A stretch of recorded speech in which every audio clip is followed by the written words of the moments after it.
Suite à ma vidéo sur l'euro numérique, beaucoup de questions sont revenues de la part de la communauté musulmane. Pourquoi l'argent n'est programmable? Comment ça se fait? Alors, il faut comprendre que l'euro numérique, ça sera une blockchain, une crypto-monnaie. Et c'est pour ça que je vous dis que vous serez exposé à ce truc-là, que vous vouliez ou non. Donc, on l'a déjà vu en Chine déjà, ils l'ont déjà fait. On voit que pour quelqu'un qui voudrait épargner, ben, si l'État ne veut pas que vous épargniez, ben, c'est pas d'accord. Donc, on va vous dire que votre argent, on va dire qu'il peut avoir une date de péremption. En gros, dans 2 mois, 3 mois, peu importe, la somme d'argent que tu as, ben, il faudra l'utiliser. Il y aura une date de péremption. Et encore une fois, je disais que si vous n'êtes pas un citoyen modèle, vous faites des manifestations, mauvais partis politiques, mauvais gens, mauvaise religion, mauvais soutien, peuple opprimé, ça risque d'être compliqué.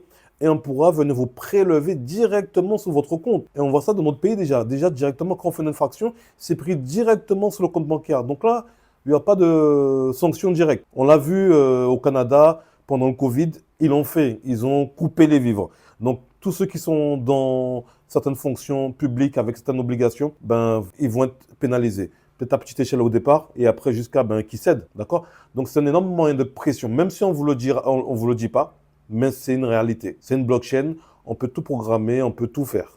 D'accord? C'est le monde de la crypto-monnaie, donc c'est comme ça. Sachant que ce sera pareil, ils pourront imprimer autant qu'ils veulent, hein, donc encore plus facilement environ des gens qui font ce travail-là d'imprimerie. Mais là, ce sera numérique, donc ce sera encore plus simple. Donc faites attention à vous, en tout cas pour les aides, etc., les gens qui ont des aides, etc., qui sont vraiment ric-rac, ça risque d'être très, très dangereux. Donc, par exemple, avec le RSA qu'on a vu dernièrement, des gens ben, doivent aller travailler. Tu veux pas, ben, on te coupe. En fait, c'est comme avec la restauration aujourd'hui, il y a des bornes. Tu vas parler une borne. Voilà, tout simplement, tu parleras pas un humain, ça sera comme ça et pas autrement. Donc, ça risque d'être très, très compliqué. Et si tu es en colère, que tu veux manifester, bon courage. Si avec l'IA, on voit ton visage, ben, directement, on te coupe les vivres. C'est le risque.